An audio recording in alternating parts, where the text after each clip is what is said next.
Bon les amis, Asia n'est pas là, j'ai sorti mon saladier orange. Allez, je mets le sucre, je vais me dépêcher avant qu'elle arrive. Faut pas qu'elle voie le saladier orange, parce qu'elle croit qu'il a été jeté, mais en fait je l'ai récupéré au fond d'un conteneur à poubelle. Non, c'est pas vrai les amis, mais je l'ai récupéré. Bon, là j'ai mis le sucre, je mets l'huile, et je mets les œufs. On va mettre également le sel. Je vais vous simplifier la recette au maximum, donc un petit peu de sel, une pincée de sel. Et là, je vais battre jusqu'à ce que le mélange soit doublé. Il faut vraiment que ça gonfle.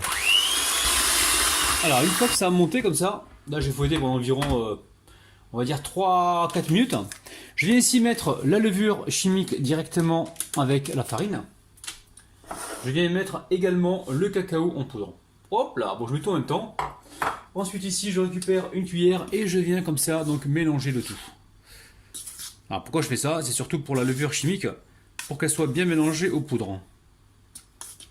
Alors prenez le temps de bien mélanger. Et ensuite on va venir tout simplement tamiser. Alors il n'y a pas plus facile comme recette. Alors ensuite, soit vous prenez un fouet ou soit vous prenez une maryse et vous venez comme ça mélanger l'ensemble des ingrédients. Là, on est en train de tourner le saladier comme si on faisait une mousse au chocolat. Mais vous pouvez le faire avec le fouet, il n'y a pas de problème. On va verser toute la pâte à l'intérieur, donc c'est un moule rectangulaire que j'ai beurré fariné. Je préchauffe mon four à 175 degrés et je vais enfourner donc cette génoise tranquillement. Je vous dirai donc le temps exact juste après. Généralement c'est 20 minutes les amis. Après, je vais vous dire ça. Donc là, j'enlève le maximum de pâte. Alors, je répartis bien la pâte au fond du moule. Je répète, mon four est en train de préchauffer à 175 degrés. Et je vous dirai donc la cuisson juste après la cuisson du gâteau. Ça fait beaucoup de cuisson tout ça. Alors, ma génoise, elle a cuit entre 20 et 22 minutes à 170 degrés. Donc là, ça fait 3-4 minutes que je l'ai sorti du four. C'est encore chaud, une boule là. Hop là, je retourne ça vite fait. Donc on n'attend pas que ça soit complètement froid pour démouler, on peut le démouler tout de suite. Regardez-moi ça les amis, c'est un truc de ouf. Donc là c'est bien, voilà, c'est bien trampolinable. On va laisser complètement refroidir et on pourra passer donc à la suite. Alors c'est important de cuire votre gâteau juste, ne le cuisez pas de trop pour pas qu'il soit trop sec. Donc là, il m'a l'air bien ce gâteau. Je vais quand même retirer la petite croûte du dessus pour avoir un gâteau qui soit le plus droit possible. Ne vous inquiétez pas pour la partie que je vais enlever. Il y a toujours un gourmand dans une cuisine qui peut s'en occuper. Vous avez certainement un enfant dans vos pattes qui attend les petits bouts de gâteau pour les déguster avant la fin de la recette. Alors, ça, on va le retirer. On va pas le jeter, on va le laisser de côté. Ensuite, ici, on va venir couper. Voilà, couper les côtés. C'est juste pour enlever les côtés qui sont un petit peu plus secs que les autres. Comme ça, on aura une belle finition et un beau résultat.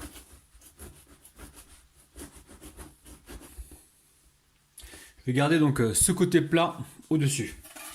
Là, on va bien viser. On va d'abord faire le contour. C'est ce que je vous conseille, les amis, pour être sûr de couper bien droit. Vous faites le contour comme ça. On est bien droit. Et ensuite, il n'y a plus qu'à glisser le couteau. Alors, on va quand même prendre son temps parce que sinon on risque de faire n'importe quoi. On garde le couteau bien plat. Vous voyez bien les amis? Et on coupe comme ceci. Surtout ne le coupez pas quand il est chaud. Attendez qu'il soit bien froid les amis. Là je le retourne dans l'autre sens aussi. J'essaie de viser. Mais là je reste bien plat. Allez, on va soulever le gâteau pour vous faire voir l'intérieur. Regardez-moi ça. C'est incroyable les amis. C'est spongieux, c'est incroyable. Allez, on va préparer maintenant donc le sirop très simple. Ici, j'ai 120 g d'eau et ici, j'ai 60 g de sucre vanillé. Alors, c'est une boîte, je vous la montre, elle est où? Elle est là. Où je récupère donc tous les bâtons de vanille que j'ai utilisés donc précédemment. Voilà, ça me fait mon sucre vanillé. Et là, ce que je vais faire, je récupère donc les bâtons et je vais amener ça donc à bouillir environ, on va dire, allez, 3-4 minutes en surveillant. Alors le sirop est prêt, il a un très bon goût de vanille. Surtout vos bâtons, ne les jetez pas les amis. Ils peuvent toujours resservir plusieurs fois. Donc là, là je récupère un petit peu de sirop et je viens imbiber la première base. Donc la base c'est là où j'ai coupé le dessus tout à l'heure. Et je garde l'autre base, je l'imbiberai tout à l'heure au dernier moment pour éviter que le gâteau ne ramollisse de trop. Hein. Surtout pour avoir pour ne pas avoir de surprise, pour pas que le gâteau il s'effrite. Oh là là, j'arrive plus à parler les amis. Allez, je mets ça de côté pour l'instant et là je m'attaque à la mousse. Alors pour réaliser la mousse au chocolat est ultra facile, il va nous falloir 200 g de chocolat, une cuillère à soupe de beurre, nous avons également 30 centilitres de crème liquide entière, j'ai pesé 300 g les amis. Hein. Donc 300 g ou 30 centilitres, mais là moi j'ai pesé 300 g. Ensuite 4 jaune d'œuf ici, nous avons 150 g de mascarpone et 30 g de miel.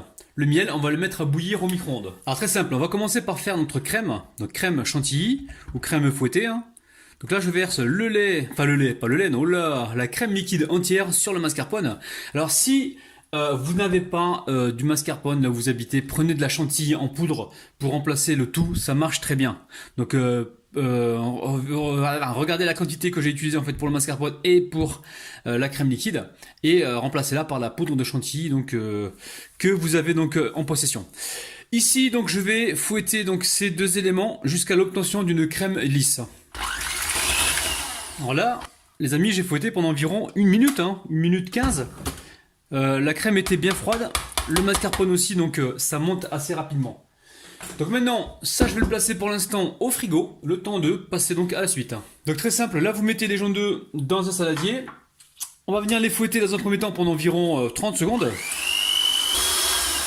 Alors ici, j'ai du miel très très chaud les amis, hein. Je l'ai mis à bouillir au micro-ondes. Waouh! Et là je vais fouetter jusqu'à faire monter donc cet appareil, je vous dirai combien de temps tout à l'heure.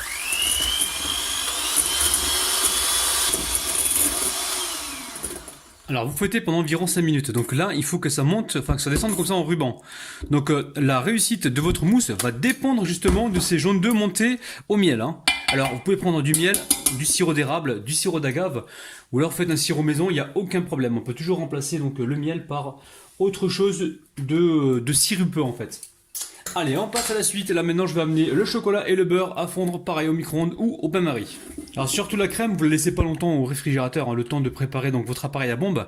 Si il fait très chaud dans votre cuisine, vous le mettez au réfrigérateur. Si jamais il fait pas chaud dans votre cuisine, vous le laissez à température, d'accord? Parce qu'en fait il faut éviter tout à l'heure les chocs thermiques. Alors le chocolat fondu, hop là, je le verse directement dans l'appareil à bombe. Alors, ne versez pas votre chocolat directement dans la chantilly parce que je vous explique, avec le choc thermique, c'est-à-dire le chaud et le froid, vous risquez d'avoir un chocolat qui se bloque. Donc là, comme les jaunes d'œufs sont déjà tièdes, l'appareil à bombe, on appelle ça l'appareil à bombe, est déjà tiède, on va pouvoir donc mettre le chocolat chaud, ce chocolat qui est chaud, qui sort du micro-ondes, avec. Donc là, on va mélanger ces deux éléments pour obtenir donc une préparation bien lisse. Alors n'hésitez pas à bien mélanger cette préparation. Une fois que c'est fait, alors il se peut que moi il y ait des morceaux de chocolat qui restent parce que j'ai pas laissé le chocolat totalement fondre au micro-ondes. Des fois j'ai toujours peur de le brûler, donc c'est pour ça. Mais sinon, regardez, là il me reste un morceau, il me semble. C'est pas gênant. Allez, ici je vais récupérer de la chantilly et petit à petit je vais venir donc l'incorporer comme ceci. Donc là on peut prendre le fouet. Si on prend le fouet, on est délicat. Hein. Là on tourne le saladier, on va au centre, on passe en dessous et on soulève. Et à chaque fois là, on va venir chercher un petit peu de crème. Alors encore une fois, je vais me répéter, hein, si vous n'avez pas de mascarpone, si vous voulez préparer cette préparation, vous faites vous utilisez la poudre de chantilly, hein, il y en a beaucoup dans certains pays de la poudre de chantilly, et vous utilisez la même quantité que j'ai utilisée là pour faire votre préparation. Hein. Parce que je sais que des fois le mascarpone on ne peut pas le trouver partout, mais la poudre de chantilly fera très bien l'affaire. Hein. Alors dans la chantilly, là, dans la crème fouettée, je n'ai pas mis de sucre, hein, parce que c'est le chocolat en fait et le miel qui sucrent la totalité de la mousse. Donc vous amusez pas à rajouter du sucre ou alors à vous dire ah il a oublié le sucre. Non non, la préparation elle s'est sucrée d'elle-même hein, avec les propres ingrédients. Donc à savoir le miel et le chocolat. Hein. Allez, je récupère le dessus donc du gâteau et je viens maintenant l'imbiber. Allez, je récupère la mousse, je viens en mettre par-dessus comme ceci. Hein. Alors, on veut une belle couche de mousse. Hein.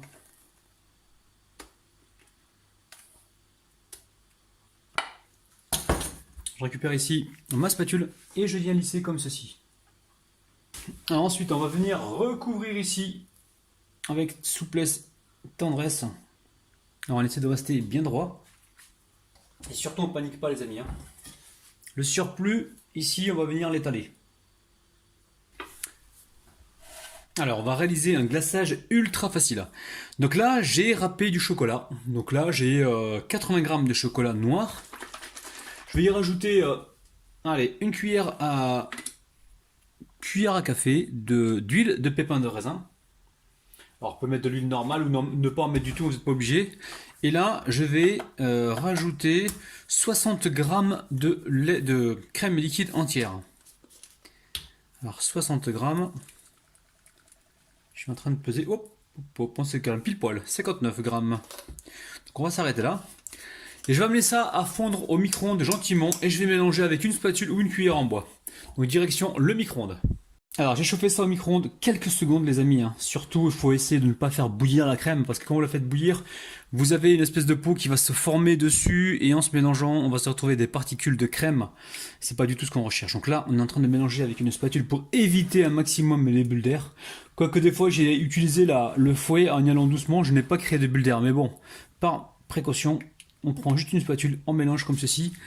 Et ce qui est avantageux c'est quand vous faites... quand vous coupez votre chocolat en copeaux, ça permet une fonte rapide et donc ça empêche de bouillir la crème. Alors, une fois qu'on a obtenu ça, on va pouvoir le couler sur le gâteau. Par contre, on va s'assurer que ce soit pas trop liquide parce que sinon ça va dégouliner partout. Donc là, je vais attendre encore quelques secondes et ensuite je coulerai ça directement sur le gâteau. Alors, je vais verser ça dessus, vous inquiétez pas, ça va un petit peu dégouliner sur le côté, mais pas d'inquiétude. Moi j'aime bien avoir ce petit décor de chocolat qui dégouline.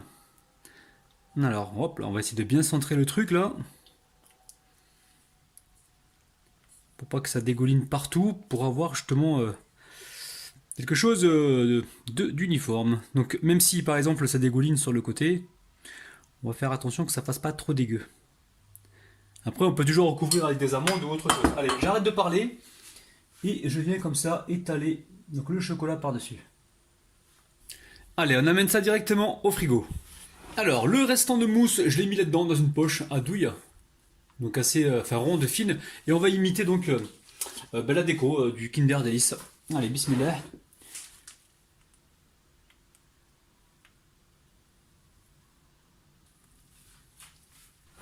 Alors la famille, vous connaissez mon côté déco nul. Donc là, vous savez quand je fais fondre du chocolat, j'utilise des empreintes à chocolat et je fais mes petits moulages. Donc là j'ai des petits moulages genre café et je vais venir cacher la misère en fait. Partout où j'ai eu des défauts, je viens le cacher comme ceci. Je vais peut-être en mettre aussi au milieu pour... voilà. Histoire de... Je vais en remettre encore un ici, un au bout là-bas. Ça va apporter du croquant. Les amis, je suis revenu parce que j'avais envie de vous montrer ça. J'ai trouvé un petit peu d'amandes grillées au réfrigérateur. Je me suis dit, je vais en mettre un petit peu pour cacher les petits défauts. Donc dites-moi ce que vous en pensez en bas dans les commentaires, les amis. Surtout si vous voulez voir encore plus de recettes comme ça, de Kinder Delice qui n'existent pas dans le commerce. Dites-moi ça en bas dans les commentaires.